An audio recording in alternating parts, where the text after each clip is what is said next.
Hello, Year 10. Welcome to today's lesson. To start off with a knowledge retrieval task.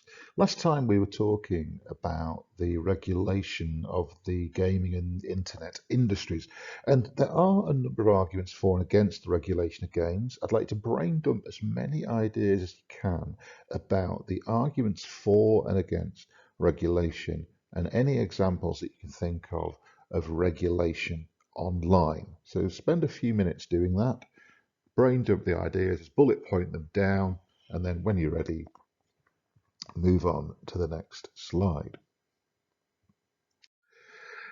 So, internet regulation, there is self-regulation like COPPA, Facebook, ISPs blocking download sites or blocking users, Ofcom being given increased power, and these are all ways in which the internet is regulated, mainly therefore self-regulation, and also things like GDPR, Article 13, and libel and slander law. So they're all examples of regulation online. Arguments for regulation.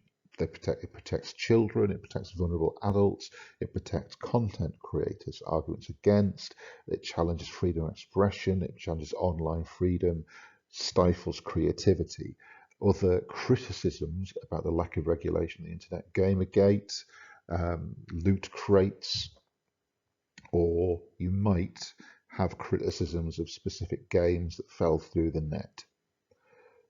Check your knowledge retrieval task, tick what you got, and if you've got any that aren't on that list, well done. I look forward to seeing those.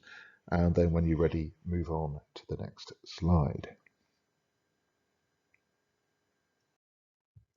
Today, we're thinking about elements of the gaming industry and also audiences. We're thinking about things like franchises and we're thinking about marketing. We're thinking a little bit about how games are sold. Um, Now, it's interesting, isn't it? I think we've mentioned this before, the idea of a typical gamer. Now, there used to be an idea of what a typical gamer was, and the idea that the stereotypical gamer is this teenage boy or this sad middle-aged man playing first-person shooters in a bedroom, as depicted often in South Park or others. And this is the stereotype of the male gamer, some sad, lonely individual in their room who can only connect through the outside world with gaming. Now, in fact, that stereotype is very much outdated, and that is due mainly to an increase in games on social media and mobile gaming. So now the average gamer is 35 years old and into cooperative play, especially with friends and family, and is as likely to be a woman as a man. So that stereotype of the male gamer is now outdated. In 2018, according to Google Play, so we do have statistical data for this, and the Entertainment Software Association, in the US, more women over 18 play games than boys under 18. Now just check that out. 31% of gamers are women aged over 18, only 17% boys under 17. 49% of mobile gamers, 41% of all gamers are women. And in the USA, again, this is the data we have, 65% of the adult or the teenage to adult gaming population, or population rather, not gaming population, play mobile games. That's 2/3 of American women play mobile games. So women do stereotypically play different kinds of games from men, and some research presents that reinforces stereotypes of men wanting to play sports games and war games, women preferring role playing and puzzle games. But it is very, very important that you have this information about stereotypes, countertypes. The stereotype of the male gamer is outdated because data tells us there are far, far more female gamers than there are, in fact, young male gamers.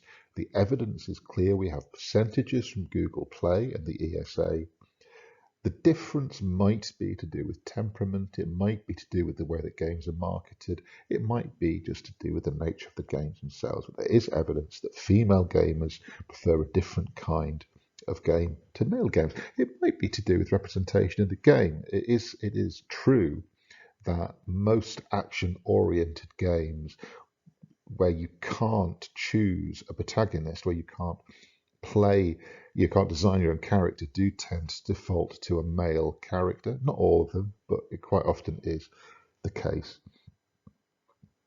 Make sure you've got answers to those questions in your own words, please, and then move on to the next slide. You need to know the meaning of GVC. This is gaming video content. And gaming video content is a particular genre of YouTube video. Now, we've looked at Zoella, we've looked at vlogs, and GVC is a form of vlogging. And it's incredibly popular. And GVC involves watching videos of other people playing video games. And there are entire platforms such as Twitch, which are dedicated to this, and YouTube, of course. And so GVC effectively involves watching someone else play a video game. And this might be trailers, it might be funny commentaries, it might be reviews, it might be walkthroughs, it might be let's plays. And GVCs are incredibly popular. Um, and often for some people, it's their primary form of visual entertainment. I mean, my son, for example, watches lots and lots of GVCs and very, very rarely watches television. Now, this has led advertisers to realize how lucrative these things are and has led to some quite lucrative sponsorship deals. And so, for example, Dan TDM, who you may have heard of as a GVC star, earned millions in 2017, 2019, simply through packaging and playing video games. If you want to watch Dan TDM, there's a link to Dan TDM's output on um, the website. Now, obviously, they are different to vlogs. So those vlogs are fairly, I want to say, primitive in terms of how they're made, but a lot of Zoella's stuff is to camera. GVCs, obviously, what you've got is a feed from the game, and quite often a camera pointing at the gamer while they're playing the game. So there is a slightly more complicated setup, and also depending on the nature of the game, the player maybe doesn't know what they're going to encounter, so there is perhaps less control over a GVC game. And GVC, I think, is popular partly because it introduces viewers to new games, partly because of the engaging nature of some of the players. I mean, Dan TDM, he comes across as a nice fella and he's got quite an engaging quality to him. I recall when my son was younger, he used to watch videos by a fella called Stampy Longnose, who was also quite engaging. He was quite popular for a time. Um, and there is a sense that the audience can influence the gaming because people can request that a player play a particular game or play a particular server of a game. And so there is that interactive quality, and you can encounter these players in games. I know my son was made up one time when he was playing on a Minecraft server and he ran into Dan TDM. He was really quite thrilled by it. And he appeared in one of his characters, his avatar was in a Dan TDM video, so he was like made up. So they do have a currency and a popularity. So do please make sure that you've written down what GVC is, and if you get the chance, watch a little bit of Dan TDM. He's a nice bloke with his blue hair. There's a bit of data here. This is from 2017, I think, just demonstrating that the audience for GVC was in 2017 absolutely massive and that way, way bigger than the standard television audiences. So it's just an indication that GVC was a far more popular and is incredibly popular as a pastime.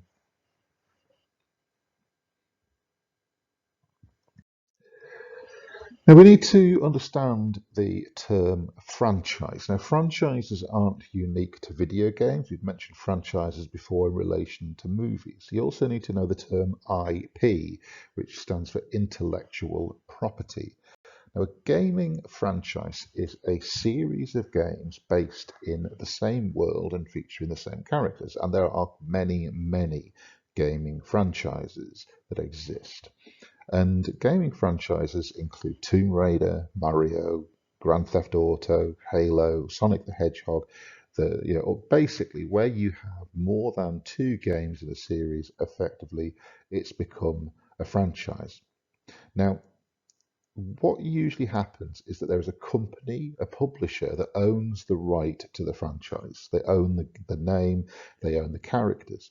And what they'll do is they'll commission a gaming studio to develop the next game in the series. Now, it might be a different studio to the one that produced a previous game, but the owner of the franchise is usually the publisher.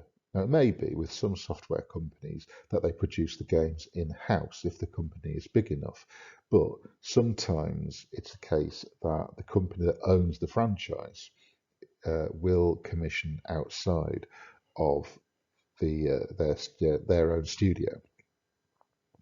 Now, what that means is that sometimes the same characters in the same franchise, the same gaming series, the game itself may be different because different people made it. And that may affect the graphics, it may affect the gameplay, it may affect the overall quality of the game.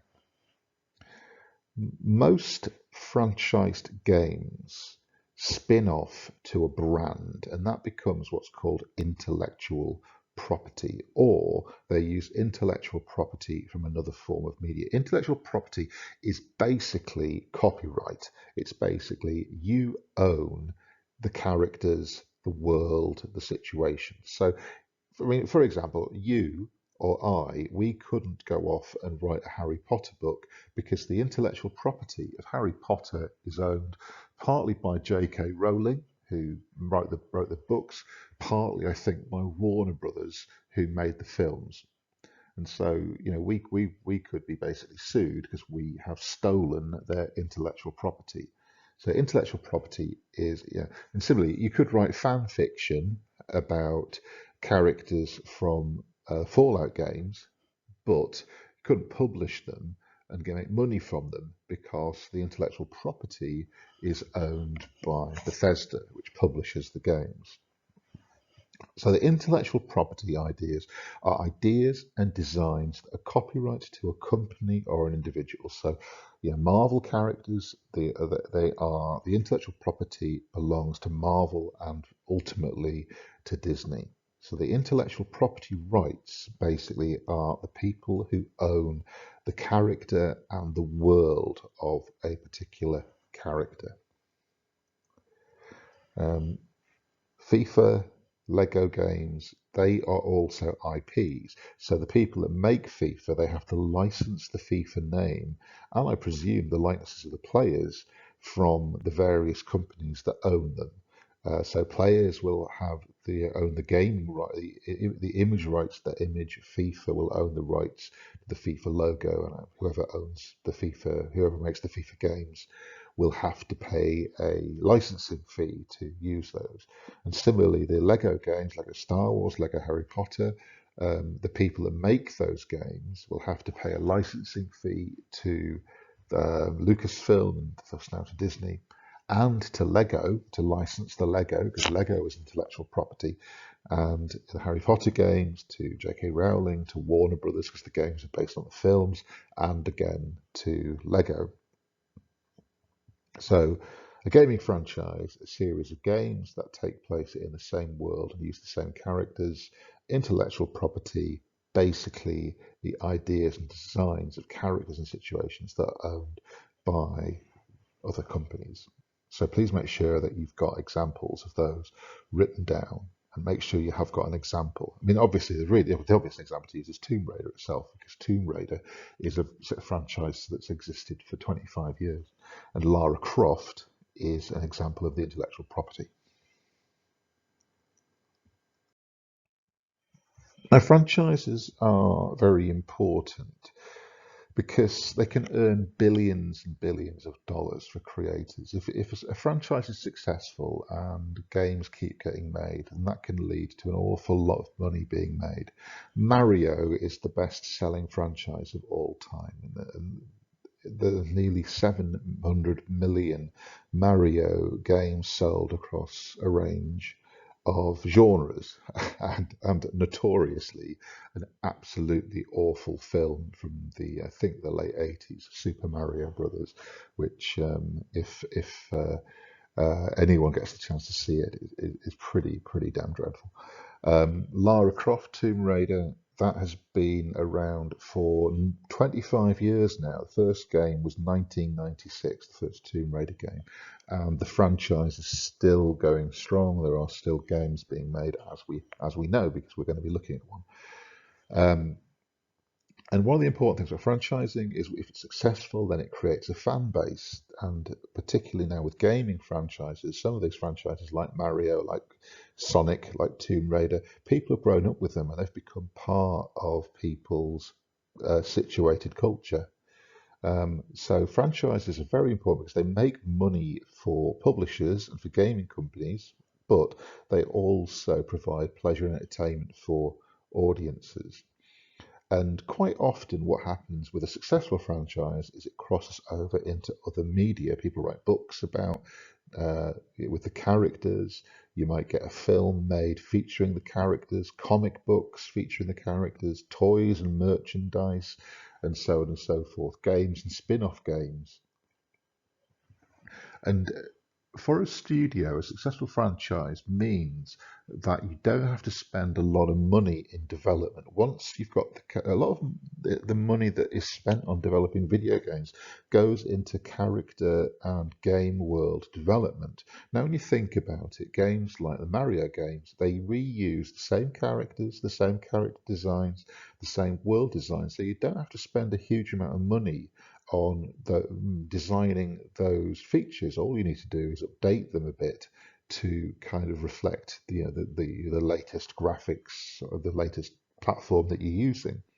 And so the majority of successful games are franchise games. They are sequels or games that exist in the same universe because it is cost effective for publishers. And it works for films, it works for studios as well, because for them, they already have an existing fan base and an existing suite of characters and settings. So they don't have to do as much development as if they were starting from scratch. So once a successful gaming franchise exists, there is a very, very good chance that that is going to cross over into another medium. And examples of this are obviously Tomb Raider. And Tomb Raider started off as a gaming sequence series, and then it has branched out into books and comics and into 3 films so far. And there's also a TV series which was a rip-off of Tomb Raider, and I can't remember what it was called. Relic Hunter, it was called, rather amusingly, in the 2010s, I think. I think it starred Tia Carrera. Was it Tia Carrera? I can't remember now. Obviously, video games make money, and to make money, you have to be promoted. So, key to a successful franchise is appealing to audiences by adapting to trends and technologies. And like most advertising, celebrity endorsement and celebrity promotion is a very important part of it. I mean, this has been going on since at least the early 80s when Bruce Lee, the martial arts star, appeared in his own fighting games. So there has been, and regularly remains, a celebrity connection with gaming. And celebrities are often used to advertise games, which demonstrates the budget. There was an interesting article in The Guardian actually yesterday, which I'll link to do with people complaining about the price of video games. But the writer pointed out that you're paying effectively a small amount more than you would pay for a DVD, but you're getting far more content. I'll link to that. Um, But often the budgets that gaming studios spend on games is as much, if not more, than a Hollywood studio would spend on a blockbuster film. So celebrities are used mainly because it's a convention of advertising, celebrity endorsement. If we like a celebrity and we respect a celebrity, we'll probably respect their judgment. We probably feel that they are trustworthy. Um, so what I'd like you to do is I'd like to watch an advert for Clash of Clans. This is Clash of Clans Revenge. This uses Liam Neeson, and as of March 2018, it had had over 165 million views. And what I'd like you to do is I'd like to watch the advert, and I'd like you to have a look at that Guardian article, and then I'd like you to answer that question: why does the Clash of Clans advert appeal to the target audience? How is that advert designed to make people want to play Clash of Clans? So you'll have to go on the assignment page to click on the link or the PowerPoint, and then have a read of the article and have a go at answering that question. And then when you've done that, move on to the next slide.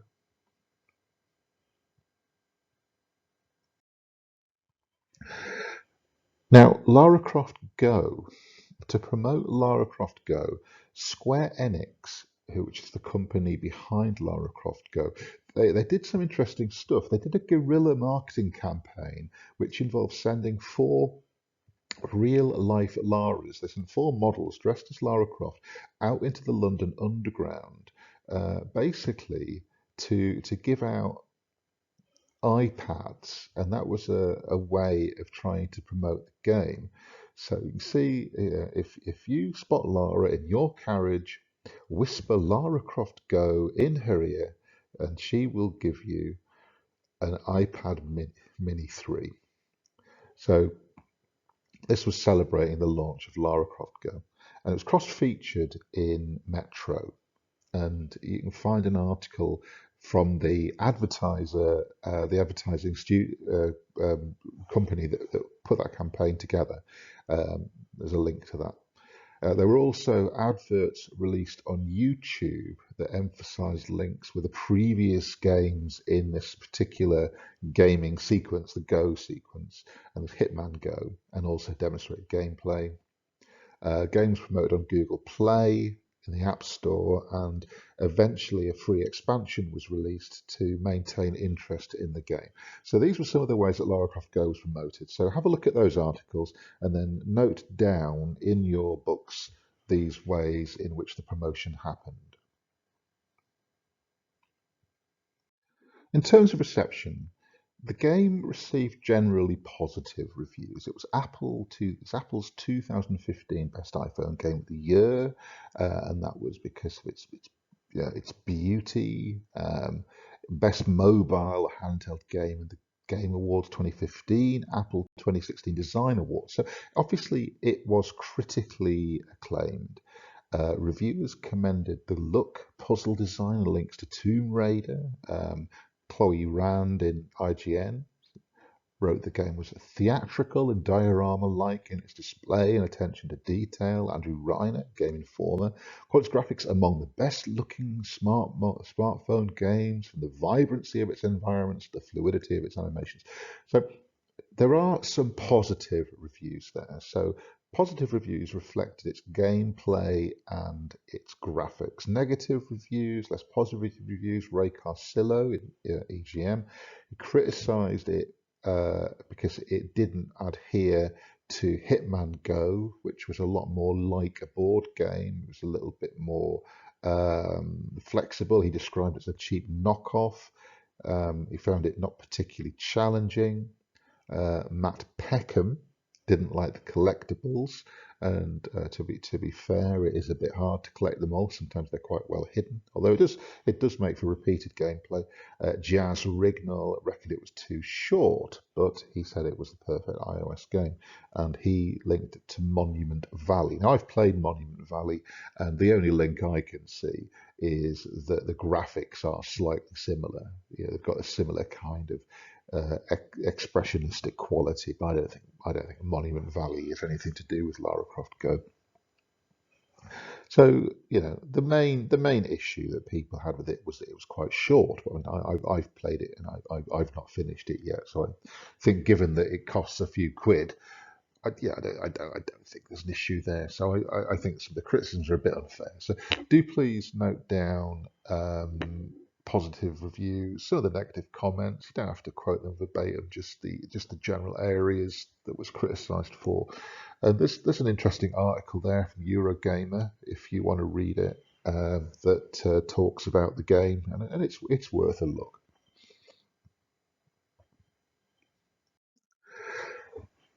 Right, so I'm not going to ask you to do another essay today. I think you've been essayed to death this week.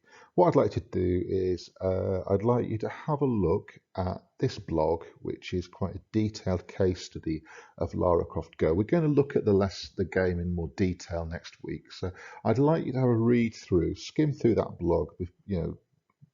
Obviously you don't have to do that now. You can if you want to, if you've got time, to get an idea about the ins and outs of the game. So it's quite interesting.